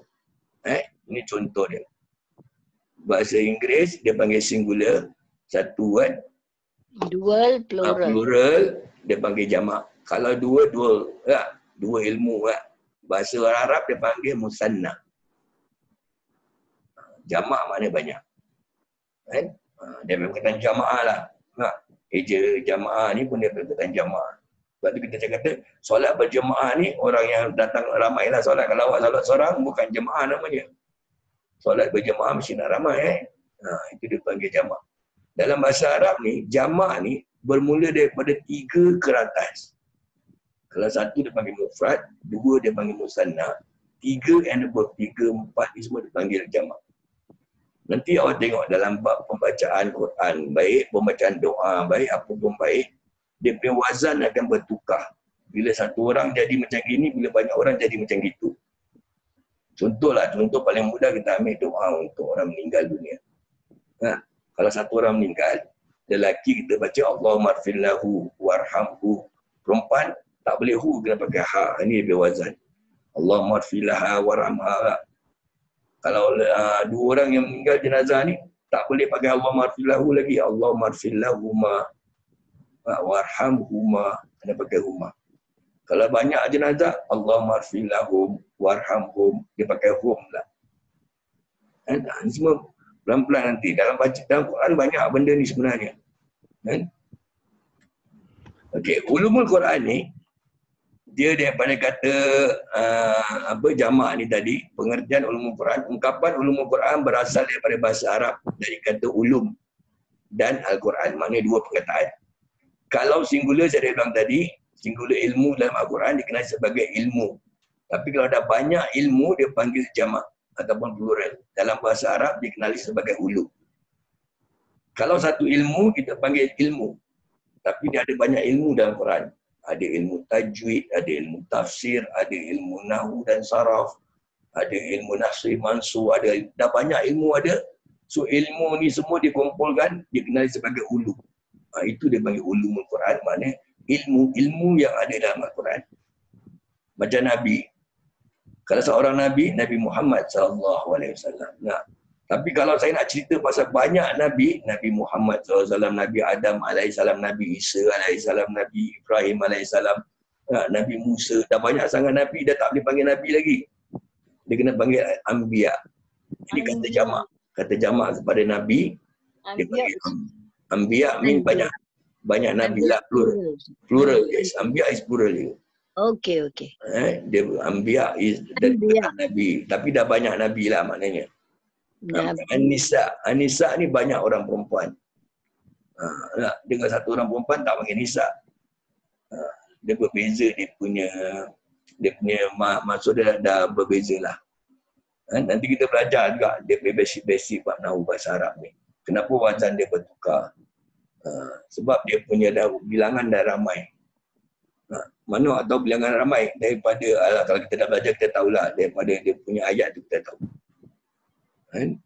Sama juga macam orang putih Kalau saya cakap I saw him sama I saw them, siapa yang ramai? Him ke them? Them. Them lagi ramai, betul tak? I'm here sama we are here. We itu ramai. Sama, Arab pun sama. Kan? I saw her, I saw him. Mana satu lelaki, mana satu perempuan ni? Kita tahu kalau orang putih kita tahu. Him lelaki, her perempuan. Arab pun ada. Dia ada ka sama ki. Kalau saya tanya khabar kepada kawan saya, okey, tanya nama lah, Mas Muka. Awak tanya nama siapa tu? Orang lelaki ke orang perempuan? Kalau ka, orang lelaki. Kalau orang perempuan tak boleh pakai ka. Mas Muki. Mas Muki. Khaifaluka, khaifaluki. Kan ada akan bertukar wazan. Semua kita akan faham sikit-sikit. Baru bila awak baca Quran, awak rasa sedap. Nampak tu, awak dah boleh faham sikit-sikit lah bahasa Arab ni. Baru dia ada mood sikit nak baca Quran. Datang dia pergi motivate. Nanti pelan-pelan nak duduk, tengok ayat Quran. Cuba fahamkan sikit-sikit bahasa ni. Okey. Quran ni, ulum Quran adalah dua kalimah. Dia perkataan Quran dengan ulum tadi saya dah bilang tadi. Dia bergabunglah maknanya. Perkataan ulum Al-Quran ataupun ulumul Quran. Kalau kita sambung jadi ulumul Quran lah. Kalau nak cakap ulum Al-Quran pun boleh. Sebab al ni, dia ada hamzah wasal sini. Kalau kita ulumun, kita boleh sambung ulumul Quran. Kalau kita wakaf, jadi ulum Al-Quran pun boleh. Sama dia makna dia. Okey, kalimah ulum berasal daripada perkataan huruf ain lam mim. Itu dia punya root words bahasa Arab. Itu jadi ilmu. Ain lam mim maksud dia ilmu. Tengok perkataan ni. Ain lam mim, ilmu ni. Dua-dua ain lam mim. Tapi dia punya syakal je, baris dia membezakan dia. Kalau ain di atas a, lam mim mati bawah lim, jadi alim. Itu apa makna alim? Alim ni orang yang berilmu. Ataupun orang yang berpengetahuan. Ataupun orang yang mengetahui. Itu dia panggil alim. Tapi kalau orang alim tu, dia sama dengan orang yang ada ilmu, makna dia sama. Bila dah ramai orang alim, dia tak boleh panggil orang alim. Dia punya plural will become tukar pula. Jadi ulama. Orang-orang ulama ni adalah orang-orang yang alim. Tapi dah banyak orang alim, dia panggil ulama. Dia perkataan alim. Alim ni maknanya berilmu. Sebab tu kalau kita cakap dia ni alim, maknanya apa? Maknanya dia berilmu. Cuma dari sudut makhraj nak betul je lah. Cuma orang Melayu cakap alim. Dia sebenarnya bukan alim, dia alim. Ini nak kena tegur bab apa tau, bab ngaji. Nanti dia ada bab tajwid, makhraj huruf nak betul. Dia alim sama alim. Kalau alim huruf hamzah. Tak? Alim. Alif di atas. Alam mim bawah lim, alim. Itu hamzah. Dia bukan alim, dia alim. Kalau hamzah, dia bertukar makna. Sebab tu nak belajar ngaji ni, nak kena faham makhraj dengan sifat huruf. Kalau alim, makna dia bukan berilmu, maknanya pedih. Buka Al-Quran, tengok contoh lah. Yang biasa kita baca lazimnya surah Yasin. Tengok surah Yasin ayat ke-18. Setiap kali ada nama alim, kan? Sebelum dia mesti ada nama azab. Sebab tu maksud dia pedih. Azabun alim. Dia bukan azabun alim. Bukan ain alim. Azab yang pedih. Pedih. Jadi kalau kita tak belajar makhraj, kita nak cakap azabun alim, orang Arab dengar, dia tahu. Azab yang berilmu. Macam very funny lah. Kan? Kita sedap dia baca.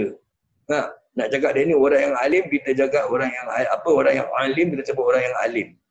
Orang yang pedih pula makna dia. Sebab tu, ini dalam bab ngaji, kalau bab tajwid memang nak kena jaga bab makhraj. Dia boleh berubah makna. Ain pergi hamzah saja dah berbeza. Kita tengok, penulisan alim ni dalam Al-Quran, biasanya bila Allah sebut tentang azab, contoh dalam surah Yasin ayat 18 tadi, bila Allah kata tentang azab, dia tak baca azabun alim. Dia tak baca alim macam gini tau. Dia baca azabun alim. Ada mat arif disukun bacaan. Punya hukum. Antara lam pergi mim ni ada huruf ya, dua titik ada kat bawah ni. Nampak lebih kesa tak saya punya PowerPoint ni? Ya, ya. Arrow kan? Okay. In between lam nak pergi mim ada huruf ya. That huruf ya pun will carry different meaning juga. Maknanya azab yang pedih kalau tak ada ya. Kalau yang ada ya ni dah bukan pedih lagi. Azabun alim. Kena baca panjang ni. Dia jadi apa makna kalau baca panjang? Kalau baca pendek, azab yang pedih. Kalau baca panjang, azab yang pedipes. Boleh faham tak apa makna pedipes saya masukkan ni? Maknanya kita tak boleh terjemahkan dia sebagai azab yang pedih. Kita kena terjemahkan dia sebagai azab yang amat pedih. Allah dah warning amat pedih. Sebab tu saya bahasakan tadi pedipes. Maksud saya pedipes ni kalau kita belajar superlatif, dia ada big, bigger, biggest, strong, strongest, strongest. Kalau pedih ni pedipes. Very, very. Very, very pedih cikgu. Something like that. That means Allah ada warning. Mana orang tahu Allah warning?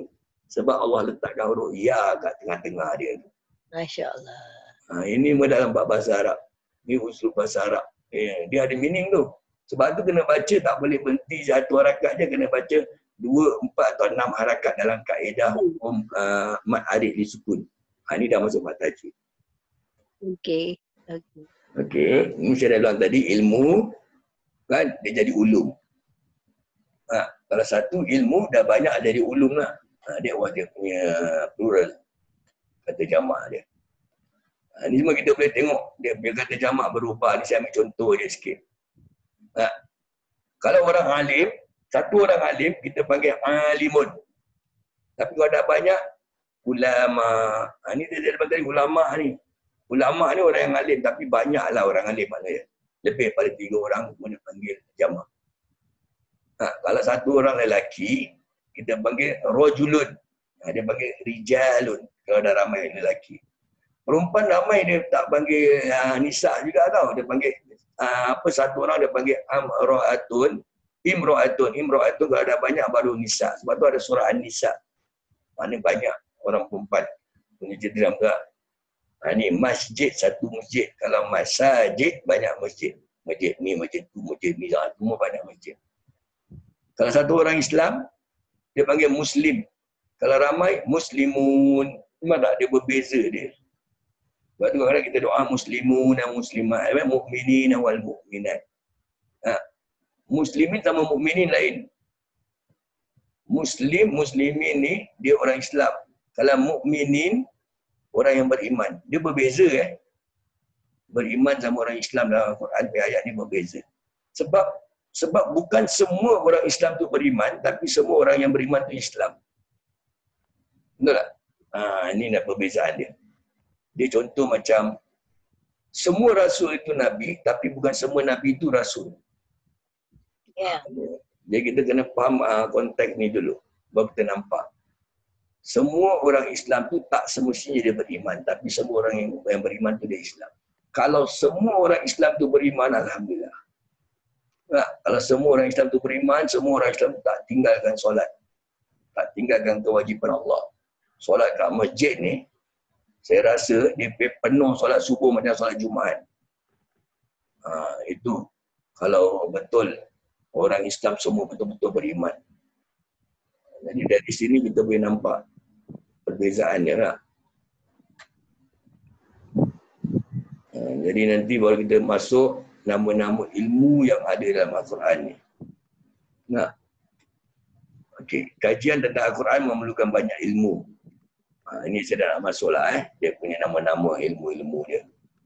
Ini penting sebab kalau kita tak belajar nak mengkaji Al-Quran ni susah juga. Jadi kita kena faham sedikit. Memahami adanya ilmu-ilmu tersebut adalah sangat penting agar kita tidak melakukan kesalahan serta penyimpangan ketika berusaha memahami ayat-ayat Al-Quran itu sendiri. Sebab tu kadang-kadang kita keliru dengar syarahan-syarahan kat YouTube. Ustaz ni kata macam gini, ustaz tu kata macam gitu. Kita nak dengar ustaz yang mana satu dua-dua ustaz ni. Betul tak? Pernah tak? Awak semua ada pengalaman ni tak? Ada. Dengar YouTube ustaz ni kata gini, tapi dengar lagi satu video tu ustaz tu kata gitu. Masih ustaz mana satu yang betul ni lah.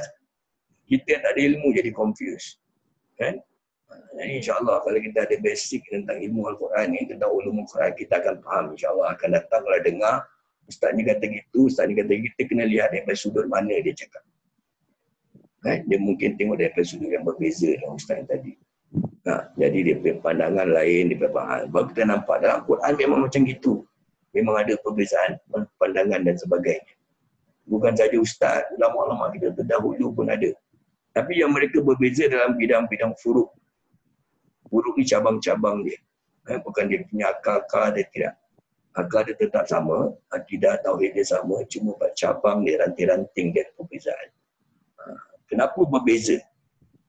Quran tu satu, tapi pandangan ulama berbeza-beza. Baguslah berbeza, itu dia panggil rahmat daripada Allah SWT.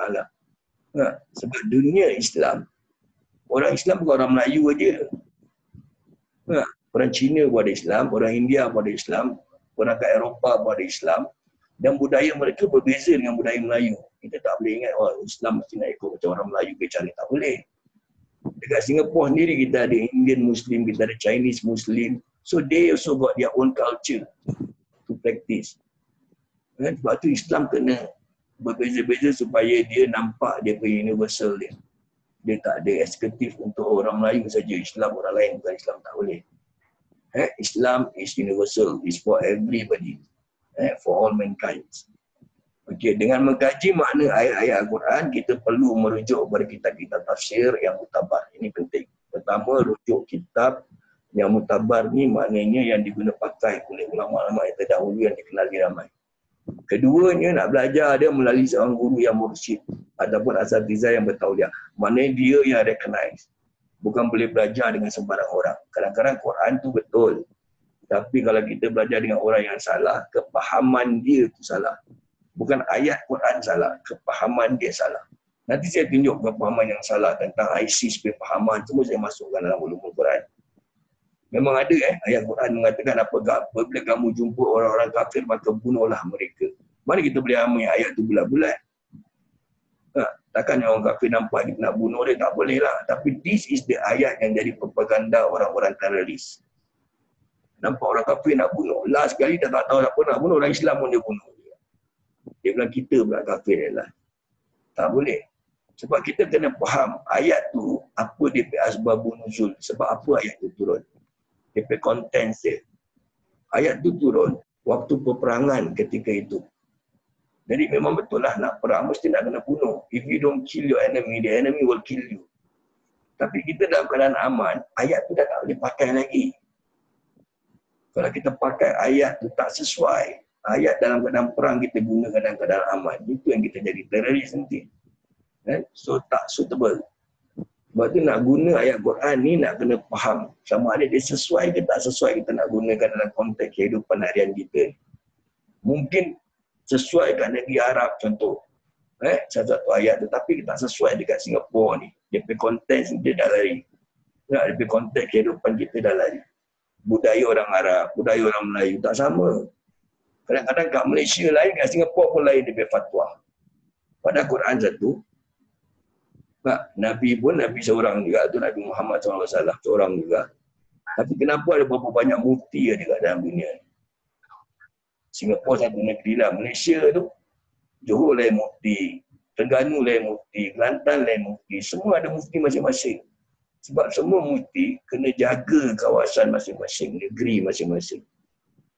Dia kena contain konteks negeri tersebut.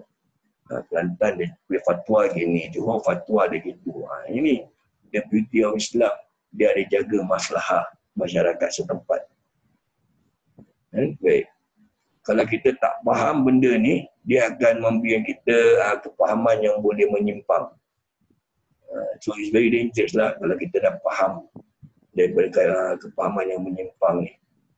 Okay, this is all about the ilmu-ilmu yang ada dalam Al-Quran yang saya akan discuss within these few weeks ke few months. Well done will take months tau. And these few months untuk nak habiskan satu-satu yang kita buat. Okay, all this saya akan jalankan semua in general. Every single ilmu saya akan keluarkan beberapa contoh. Even you can create your own contoh pun boleh. Untuk tambah-tambahkan lagi. Sebab ilmu ni terlalu luas. Pertama, I will touch on ilmu sejarah. Sejarah penting. Untuk kita kenal Al-Quran ni, kita kena kenal sejarah ni.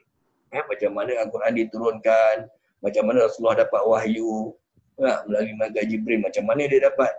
Nanti ada hadis-hadis. Yang mana Rasulullah dapat ada. Waktu Rasulullah pun tak tahu bila dapat, tiba-tiba dah ada dalam dada dia.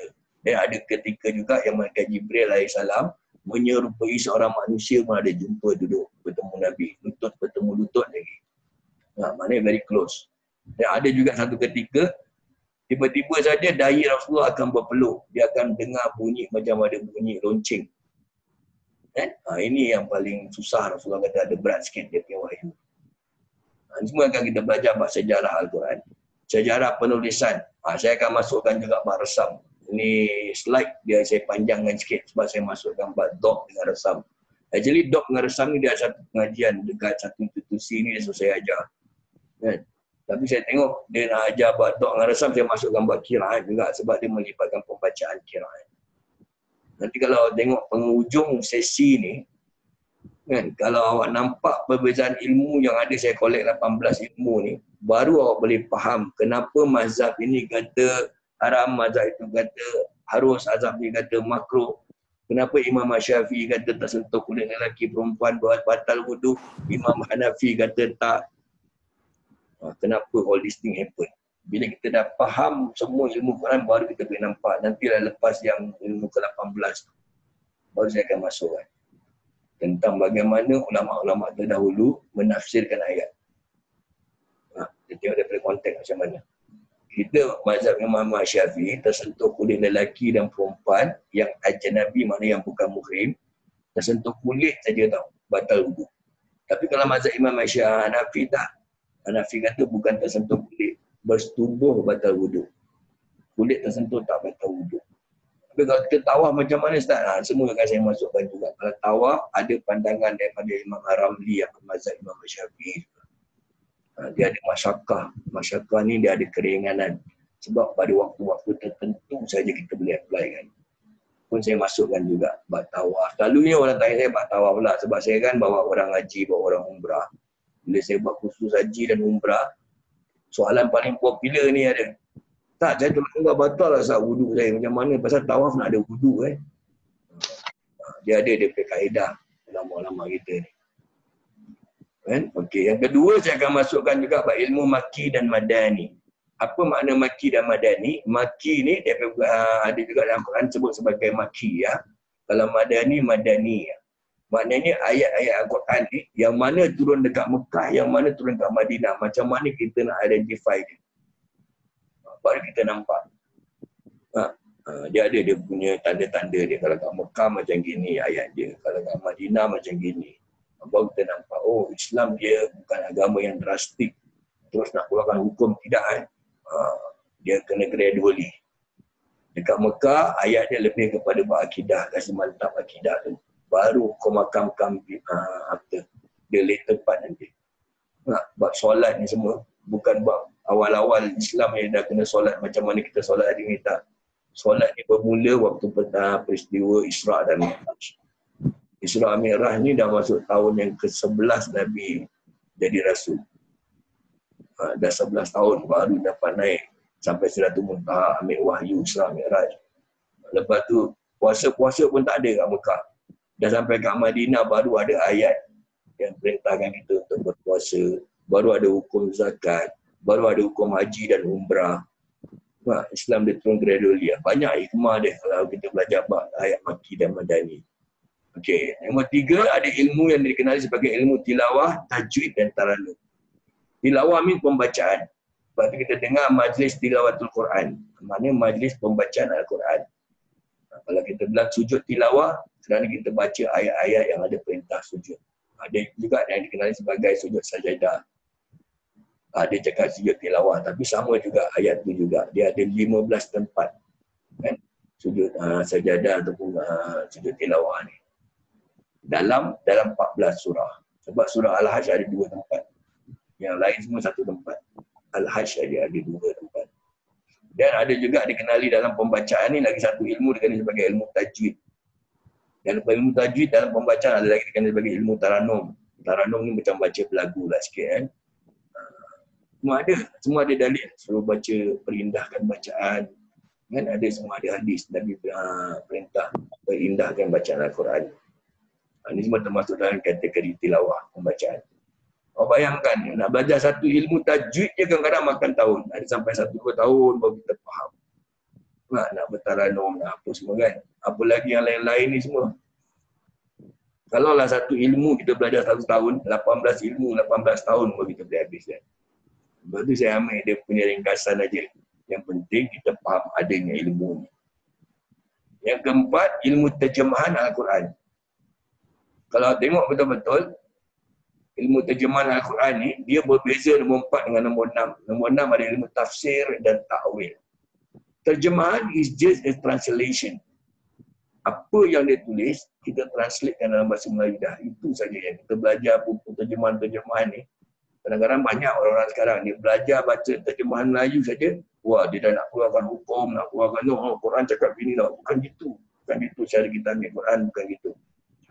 Itu baru translation aja. Kalau sekedar translation saja, anak-anak kita sekolah madrasah semua pun boleh cakap Arab, pun boleh faham translatekan bahasa Melayu Quran. Anak-anak kita pun dah jadi ulama dah. Bukan gitu Islam bukan macam tu. Sebab itu ulama-ulama kita terdahulu, bila dah ada terjemahan ni, cuma translate mudahkan kita faham, nanti dia ada ilmu tafsir. Lepas tu dia ada ilmu ta'wil, dia huraikan lagi secara detail. Kalau tidak, buat apalah ulama-ulama macam Ibn Katsir nak susah payah karang kitab tafsir. Kalau semudah itulah kita boleh faham Al-Quran dan hadis. Hadis pun kita tak boleh baca, dia teks, dia panggil matan hadis, kita baca, kita boleh faham. Oh ni Nabi cakap gini tau, gini oh. Nabi bilang tak boleh buat gini. Bukan gitu. Ya. Hadis apa yang orang ikut paling popular orang selalu ikut hadis apa? Imam Bukhari, Imam Muslim, Sahih. Wah, mesti nak ikut hadis Sahih. Bukan gitu cara faham hadis. Nah, even hadis Imam Bukhari itu pun dia perlu ada syarah dia. Imam Bukhari yang syarahkan hadis dia adalah Imam Ibn Hajar Al-Asqalani dalam kitab Fathul Bari. Dia syarah, maknanya syarah ni macam tafsir. Dia huraian secara detail lagi. Nah, kalau Imam Muslim dia punya hadis ada syarah daripada Imam Nawawi. Nah, Imam Nawawi rahimahullah ada syarah. Kenapa dia nak susah payah syarahkan hadis kalau lah semudah itu kita boleh faham? Kalaulah semudah itu kita boleh faham dekat negeri Arab, tak payah ada sekolah agama lagi dah. Semua orang Arab boleh faham apa hadis tu. Semua orang Arab boleh faham Al-Quran. Tak payah ada ilmu peringkat tinggi-tinggi lagi. Sebab tak semudah itu Ya, kita boleh cakap lah, tak kita ikut Quran dan hadis tau. Kita ikut habis awak ingat ulama-ulama Imam Syafi'i, Imam Hanafi, Maliki, Ambali semua apa? Dan ikut kitab Taurat, kitab Bible. Diorang ikut Quran dan hadis. Tapi kepahaman diorang jauh berbeza dengan kita. Jadi kita kena ikut garis pandu yang dilakukan oleh ulama kita. Ini penting Okey, nombor 5 ada ilmu Muhammad dan mutasyabihat. Muhammad ni ilmu yang kita nak baca je Quran kita nampak. Dia punya makna very clear. Mutasyabihat adalah ilmu yang memerlukan satu lagi kaedah untuk tafsir dan takwil dengan ayat. Pasal mutasyabihat ni adalah ilmu yang tersirat di sebalik yang tersurat. Dia ada makna di sebalik ayat. Nak tahu ni semua, ilmu ni semua berkait antara satu dengan lain. Dia terkait dengan qiraat, terkait dengan bahasa Arab. Bahasa Arab ni panggil balaghah. Kalau nahu ni dia panggil grammar lah. Dia i'rab lagi. Okey, lepas tu nombor 7 ni, ilmu asbabun nuzul. Dia akan mengajar kita mengetahui macam mana ayat ni turun. Apa sebabnya ayat ni turun. Kenapa Allah turunkan wahyu ni.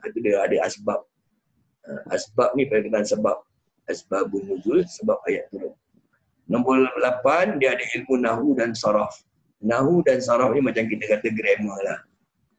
Kan? Lepas tu kita tengok. Macam kita belajar grammar kan ada keep, ada kept, ada past tense, ada present tense. Arab pun ada. Dia ada fi'il madhi, fi'il mudhari dalam bahasa nahu lah. Kan? Sebab tu kalau kita dengar orang baca selawat kadang-kadang wa ala alihi wa sahbihi wa sallam.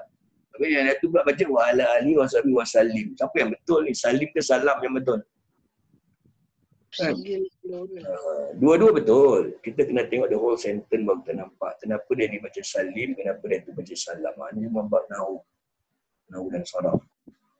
Dan kalau kita dengar orang azan Muhammad dar Rasulullah. Asyhadu anna Muhammadar dia tak boleh dur ada anna kat depan, dia tak boleh asyhadu anna Muhammad Rasulullah salah. Dia kena dar Rasulullah sebab depan ada anna. Dia tengok the whole sentence pun kita nampak dia punya grammar.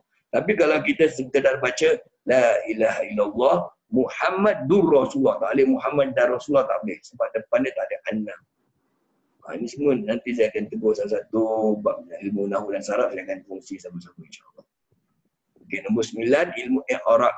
I'rab ni dia ada kupasan satu-satu ayat Quran. Dan ayat Quran ni sebenarnya dia ada satu perkataan yang dia mergekan semua jadi satu ayat kan. Dia ada pecah-pecah tu i'rab.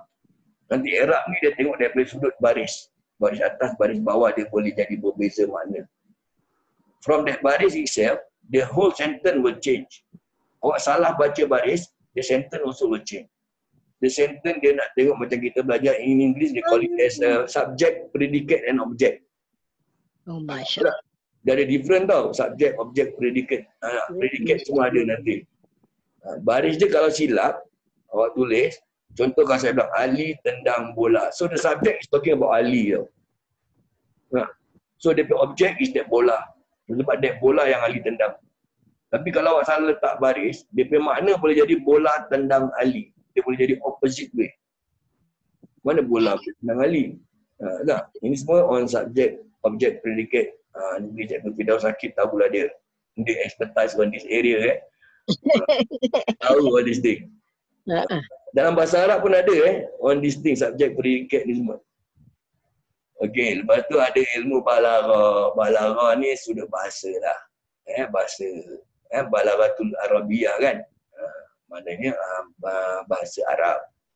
Bahasa Arab ni dia ada yang ayat-ayat majaz, ada ayat-ayat hakiki. Ayat hakiki ni kadang-kadang kita boleh pakai, kadang-kadang kita tak faham sebab dia ada makna majaz. Jadi kita kena faham ayat majaz. Contoh dalam sebuah hadis, Rasulullah SAW pernah duduk dengan isteri-isteri dia. Isteri dia ramai kan, berapa orang dia. Duduk ramai-ramai. Tiba-tiba salah seorang daripada isteri dia. Nama Sayyidatina Aisyah radhiyallahu anha. Apa dia tanya dengan Rasulullah? Dia tanya dengan Rasulullah, wahai Rasulullah, di antara kita yang ramai-ramai isteri-isteri kau ni semua, siapakah orang yang mula-mula jumpa kau akhirat nanti?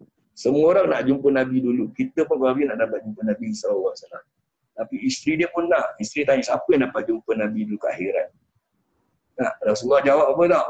Siapa di antara kalian yang paling panjang tangannya?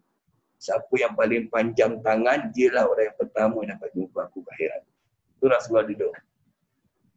Dan isteri dia tak tahu that ayat bukan hakiki. That ayat is majaz. That ayat is majaz. So kita kena belajar Quran be majaz, hadis be majaz, kita nampak. So apa yang isteri dia buat? Isteri dia ramai-ramai semua berdiri, dia orang ukur tangan dia. Ini ada dalam kitab Imam Muslim dia punya syarah hadis ni. Muslim kata dia orang ukur dia punya tangan. Dan ramai-ramai isteri Nabi, salah seorang daripada isteri Nabi yang bernama Habsah, dia punya tangan yang paling panjang. So isteri dia yang lain macam cakap, wah awak untunglah tangan awak panjang, awak dapat jumpa Nabi dulu akhirat. Nabi cuma ketawa dia tengok. Kalau bahasa Melayu tangan panjang pencuri Dia punya majaz is pencuri, tapi bahasa Arab majaz dia bukan pencuri. Tangan panjang yang Nabi maksudkan. Nabi dah lepas tu Nabi ketawakan isteri dia. Nabi cakap bukan itu yang aku maksudkan. Yang aku maksudkan tangan panjang adalah siapa di antara kalian yang paling banyak bersedekah. Itulah orang yang akan mula-mula jumpa aku ke akhirat. Yang banyak mengulurkan bantuan, sedekah. Itu yang Nabi maksudkan. Okey, yang seterusnya pula ilmu qiraat. Qiraat ni cara pembacaan. Dia panggil logat lah, logat. Orang Arab, tak semua orang Arab ni berbual Arab macam negara-negara Saudi. Sebab orang Mesir, dia punya berbual Arab pun ada berbeza juga. Jadi orang Mesir pun Arab juga. Orang Syria lagi berbeza. Dia pun orang Arab juga. Yaman pun berbeza sebab dia pun orang Arab juga. Maknanya dia ada logat yang berbeza. Jangan cakap kita.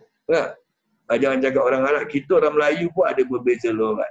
Antara orang Singapura dengan orang Kelantan. Kan? Singapura kata makan, orang Kelantan cakap makan. Tapi makna sama. Ini dia punya loghat. Sebab tu ngaji Quran pun dia ada kiraat-kiraat tertentu. Dan kita kena tahu kita ni baca kiraat apa. Riwayat siapa, Tariq dari siapa. Ini penting. Kita nampak Quran ni ada berbeza bacaan. Kita baca wadduha, kiraat ni baca wadduhe, kiraat tu baca wadduha. Macam mana boleh berbeza? Ini dia panggil loghat. Ini loghat. Orang Melayu pun ada beza, orang putih pun ada beza. Kalau kita biasa berbual English, kita berbual dengan orang American, dengan orang British kita boleh kenal. Jadi British dia American. Sebab dia punya accent dia different. Okey. Ada ilmu mujmal dengan mubayyan. Okey. Kalau ilmu mujmal ni, ada ilmu yang ayat Quran kita baca, kita tak nampak dia punya penerangan. So mesti ada support by mubayyan. Baru kita nampak the whole concept of ayat Quran. Kalau tak ada support dalam ayat Quran, ada tak support in hadis. Kalau tak ada support in hadis, ada tak support daripada pendapat ijma' ulama. Ulama ni dia ada authority untuk keluarkan dia punya ijtihad. Keluarkan pendapat. Itu dia panggil mubayyan adalah penerangan dia. Contoh antara Quran dengan hadis. Dalam Quran Allah cuma perintah aqimis solat. Dirikanlah solat. Dan ada juga ayat yang perintah solat ni sujud dan rukuklah dengan bersama-sama dengan orang yang sujud dan rukuk. Tapi macam mana cara nak solat, Quran tak tunjuk secara detail. So macam mana nak solat? Kita kena tengok mubayyan dia dekat mana dalam Quran. Ada tak? Tak ada. Tak ada penerangan. Dan tengok hadis. Ada tak? Hadis ada. Nabi kata, Sallu kama ra'aitumuni usolli. Maksudnya apa? Solatlah kamu seperti mana kamu lihat aku solat. So Nabi solat, sahabat nampak, sahabat ikut. Nabi dah wafat, sahabat solat. Orang yang baru lahir tak jumpa Nabi, dia jumpa sahabat, dia panggil tabi'in. Tabi'in ikut sahabat. Lepas tu tabi'in ikut tabi'in. Lepas tu ulama-ulama kita, lepas tu kita solat ikut siapa sebenarnya? Kita ikut guru kita. Guru kita ada guru dia. Guru dia ada guru dia. Sampai kepada, ini dia panggil dia pesanat. Sama juga ngaji Quran ni pun dia ada di pesanat juga. Nak faham dia susul galur dia. Okey, seterusnya nanti kita ada ilmu nasikh mansuh. Nasikh ayat yang baru turun, mansuh yang turun terdahulu tapi dah dimansuh kalau tak pakai lah. Ayat tu tak boleh pakaikan lagi. Banyak nasi mansuh, contoh arak. Dulu arak halal boleh diminum zaman jahiliah. Lepas tu ada ayat yang mengharamkan dia. Jadi ayat yang dulu kata halal dah tak boleh pakai. Dulu ada Rasulullah solat mula-mula sampai kat Madinah dulu, dia perintah solat berkiblatkan dekat Baitul Maqdis, Masjidil Aqsa. Lepas tu setelah 16 bulan berada di Madinah, ada wahyu turun suruh tukarkan arah kiblat daripada Masjidil Aqsa ke Masjidil Haram. So kiblat yang Masjidil Aqsa tu tak boleh pakai lagi, dah dimansuhkan. Itu dia panggil nasikh mansuh. Ada ayat am, ada ayat khas. Am ni ayat yang general, khas dia ada spesifik khusus. Ayat mutlak dan muqayyad. Banyaklah ni semua pelan-pelan kita akan belajar. Ayat mantuk dan mafhum. Mafhum dia lain, mantuk dia lain. Okey, saya ambil satu contoh mafhum senang macam ni. Dalam Quran Allah tak cakap pun jangan pukul orang tua kamu. Jangan tendang orang tua kamu, tak. Allah cuma kata apa? Ayat mantuk dia Allah kata jangan cakap dengan orang tua kita apa? Dengan perkataan cis pun tak boleh ataupun pun tak boleh. So secara mafhumnya, kalau pun tak boleh, apa lagi maki dia? Apa lagi pukul tendang dia? Lagi tak boleh. Ini dia punya mafhum dia. Dia tak cakap in detail, dia cuma signal dia. Tak boleh, apa lagi yang lain. Allah kata jangan hampiri zina. Allah tak suruh kita hampir zina, berzina boleh. Tak boleh. Kalau hampir pun dah tak boleh, apa lagi berzina? Secara mafhum memang tak boleh.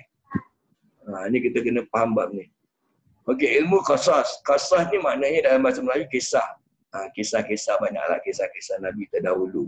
Kisah Nabi Adam, kisah Nabi Sulaiman, kisah Nabi Musa. Kenapa Allah ceritakan? Untuk kita ambil pengajaran. Banyak ni sebenarnya saya akan masukkan. Dan seterusnya sekali last, nombor 18 ni saya ambil tentang ilmu i'jaz. I'jaz ni maknanya mukjizat. Yang kita selalu cakap Al-Quran ni ada mukjizat, ada apa mukjizat Al-Quran? Ada banyak, tapi apa dia? Ni yang kita nak belajar ni. Mukjizat ni untuk kita renung akan kebesaran Allah Subhanahu Wa Taala. Semoga kita dapat mengambil iktibar. Barulah kita dapat mantapkan lagi keimanan iman kita dan ketakwaan kita kepada Allah Subhanahu Wa Taala daripada masa ke semasa, insya-Allah.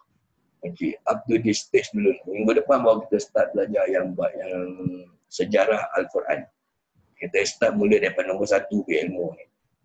Di stage ada apa-apa soalan tak? Dah pukul 10 lebih pun. Terpus lebih sangat, pukul 10:30 dah habis. Tak apalah. Jadi kita start lambat. Okey, ada siapa-siapa nak tanya apa-apa dulu? Boleh faham tak sekarang dia punya message of belajar ulum Al-Quran ni sebenarnya ilmu apa yang kita nak belajar ni? Sebab dia beginning stage banyak orang tanya saya, Ustaz, ulum Al-Quran ni belajar apa ni Ustaz? Dia tanya dia tak tahu nak belajar apa. Ada takut nak belajar, tak mahu, tak pernah baca lah Ustaz. Tak pernah baca. Saya bilang, dengar saja ilmu-ilmu yang ada ni pun dah boleh. Sebab apa saya nak awak dengar saja datang pun tak apa. Saya tak faham Ustaz datang. Sebab apa saya suruh datang? Sebab inilah majlis ilmu. Majlis ilmu ni kata Rasulullah SAW, setiap majlis ilmu ni dia merupakan antara taman-taman syurga. Taman syurga Rasulullah dalam hadis kata pun ada 2 taman syurga. Satu yang kita tahu dekat Raudah dalam Masjid Nabawi. Lagi satu kata Nabi Rasulullah apa, dekat mana-mana majlis ilmu. Dia tak sebut pun dekat Zoom ke, dekat Skype ke, dekat masjid, kat rumah ke, tak sebut.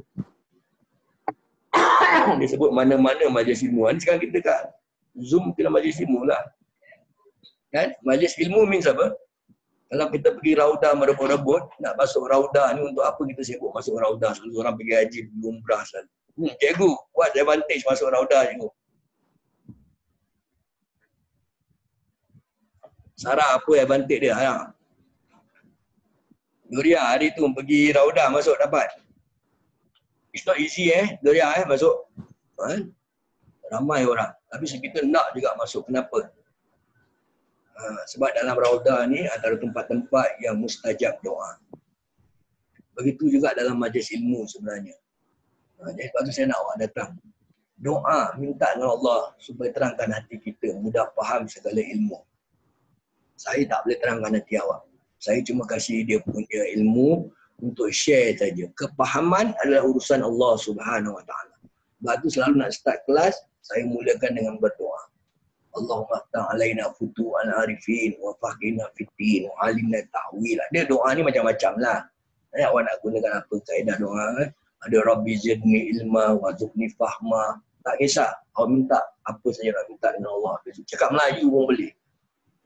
Ya Allah, berikanlah aku kepahaman. Kepahaman ni urusan Allah Subhanahu Wa Taala. Minta. Yang kita datang ni maknanya kita berusaha. Lepas tu kita minta. Dan minta campur usaha, jangan berputus asa. Itu yang penting. Okey, insyaAllah minggu depan jangan sambung lagi. Nak tanya apa-apa dulu tak? At this point. Yati, anything to share or to ask anything? Boleh? Zubaidi? Boleh nampak Bert, boleh nampak Bert dia punya the whole picture of ulumul Quran ni? Okey, dah nampak. Aida? Boleh faham dia punya main focus of ulumul Quran ni. Actually kita nak belajar apa ni? Belajar ngaji ke? Belajar apa? No, it's not belajar ngaji. It's more than that. Abang Man? Azali boleh nampak? Gaklin Badan? Kak Isa, boleh nampak Kak Isa? Faham Kak Isa? Boleh. Alhamdulillah. Ni orang muda punya kelas ni kadang-kadang takut orang lama-lama tak faham. Boleh. Alhamdulillah. Boleh lah Kak. Kak tak faham, jangan diam Kak. Unmute tanya. Okey, insyaAllah. Belajar boleh bertanya. Jangan diam sampai habis kelas. Baru tanya. It's very good. I find it very interesting. Just unmute. Ustaz, sorry Ustaz, saya nak tanya Ustaz. Ni maksud dia apa? Tanya. Kita belajar jangan diam, tanya. InsyaAllah yang mana saya boleh share jawapan dia, saya share lah online. Kalau mana tak boleh, insyaAllah saya cari jawapan dia dan saya jawab dekat WhatsApp group lah nanti. Sebab tu penting ni saya buka WhatsApp group tu. Untuk kita chat yang berkaitan dengan pengajian kita. Supaya kita tak lost lah. Kalau kita tak kontrol, nanti macam-macam orang campur-campur nanti dia important part nanti dah terlalu atas. Nak scroll, susah nak cari. Nak tanya apa-apa kat sini boleh, dekat WhatsApp group pun boleh. InsyaAllah kita just sharing ni. Ima boleh faham Ima? Ros mana Ros? InsyaAllah boleh. Kak Roslia, boleh faham Kak Roslia? Dia punya ilmu Quran ni, ulumul Quran. apa cermin ilmu yang kita nak belajar ni lah. Dia ada banyak dalam dia kan. InsyaAllah. Pelan-pelan lah. Pelan-pelan. Kena absorb pelan-pelan. Ni Ros apa ni? Tak ada tadi dia nak introduce daripada diri ni. Ros Amdi si bunga mawar ni. Senyap sepi dia. Adalah Ustaz. Ada tengok aja. Tak nak introduce orang ramai bertaruh tadi. Abang Man faham Abang Man Jamal. Faham Jamal? Jamal Adi Syukno lah. Dia dekat Anur pun ada ikut saya kelas juga. Sarah, I think Doria should be no problem juga. Sarah pun tengok. Sarah juga ada picture tak Sarah? Kenapa ulum Quran ni? Okey Ustaz, sikit-sikit lah pelan-pelan belajar. Important Sarah. Bagi guru Quran ni kita kena faham sikit-sikit. Jadi murid tanya mana kita boleh jawab lah. Apa yang Allah tak kita tak faham. Doria juga ada picture ya Doria? Boleh Okay. Any other question nak tanya? Kalau tak ada apa-apa kita akan tutup majlis ni. InsyaAllah kita sambung lagi on next Friday. We'll start the same time. Pasal saya kan start pukul 8 lepas maghrib tapi kesian yang balik kerja agak rushing kan. Kalau nak mandi, nak solat maghrib dulu. Kesian tak apalah kita santai-santai je lah. Start pukul 9 dia bilang. Okay, ada apa-apa soalan? Kalau tak ada, kita akan tutup dengan baca tasbih kafarah dan juga membaca doa khatamul Quran. Mudah-mudahan dengan keberkahan pembacaan doa khatamul Quran ini, majlis ini akan diberkati Allah Subhanahu wa taala insya-Allah. Subhanakallahumma wa bihamdika asyhadu an la ilaha illa anta wa nastaghfiruka wa atubu ilaik. Bismillahirrahmanirrahim. Allahumma arhamna bil Qur'an waj'alhu lana imaman wa nuran wa hudan wa rahmah. Allahumma zakirna minhu ma nusina wa alimna minhu ma jahilna wa rahmatina wa tahu ana alayhi wa atrafan nahar. واجعل لنا حجة يا رب العالمين. أقول قولي هذا وأستغفر الله العظيم لي ولكم والسلام عليكم ورحمة الله وبركاته. Terima kasih semua. InsyaAllah. Li faham Li Terima kasih Ustaz. Tak faham tanya. Terima kasih Ustaz. Terima kasih Ustaz. Semua baik. Assalamualaikum. Waalaikumsalam.